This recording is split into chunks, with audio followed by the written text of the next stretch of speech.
একটা অচেনা গলি, দুপাশে ৩-৪ তলা বাড়ি, পায়ে ঠাসা কাগজের কাপে ভরা একটা দরজা, শেকল, তালা চাবি, ৪-৫টা মধ্যবয়স্ক পুরুষ। গাড়িতে থাকাকালীন কানে এসেছিল কলকাতা, এটুকুই মনে পড়ে। তখন শহরের পরনে রাতের ছদ্মবেশ, বৃষ্টির সাথে হঠাৎ লোডশেডিং। জানি একসাথে হওয়াটা কঠিন, কিন্তু অসম্ভব নয়। সেদিন আমি চিৎকার করতে পারিনি, জোর ছিল না দুদিনের না খাওয়া গলায়। ৪-৫টা ক্ষুধার্ত ঝড় কিভাবে যে সহ্য করেছিল শরীরটা, তার সাক্ষী বলতে জানালা দিয়ে দেখা একটা কারেন্টের খুঁটি, তাতে জড়ানো আছে একগোছা কালো তার আর কয়েকটা ফাটা দেওয়াল। ঝড় থামার পর 2টো রুটি আর সবজি, সেই যে অমৃত খেয়েছি, তাতে এত সহজে মরণ কি আর হবে? বাবা ক্যান্সারে মারা যাওয়ার পর মা রোজ আমার বিয়ে নিয়ে ভাবত।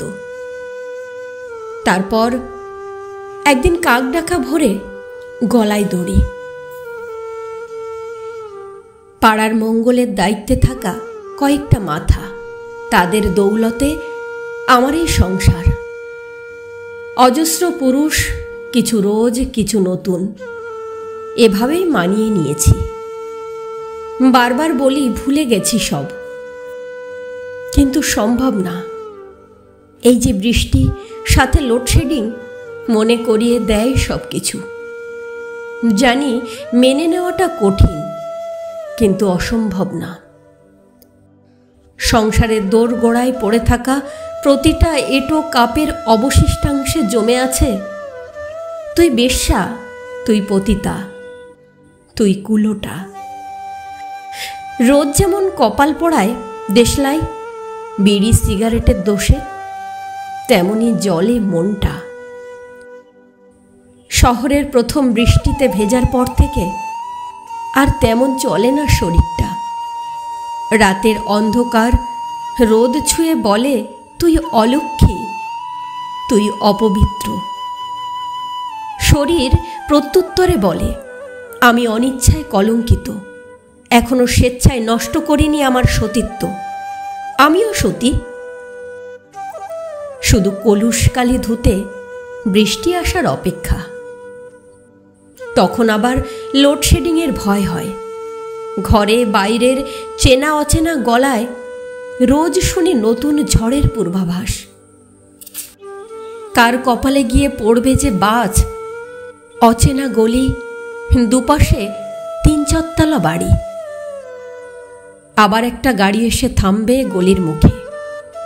বেশ লাজুক একটা মেয়ে, বয়সেও অল্প।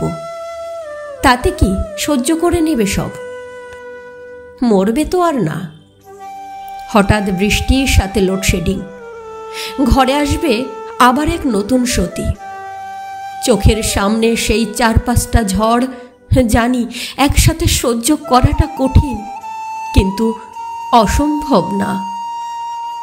আবার মনে পড়ে যায় শহরের সেই প্রথম রাতের অন্ধকার, কলকাতার পরনে সেই রাতের ছদ্মবেশ, বৃষ্টির সাথে লোডশেডিং। জানি বারবার মনে পড়াটা কঠিন, কিন্তু অসম্ভব না।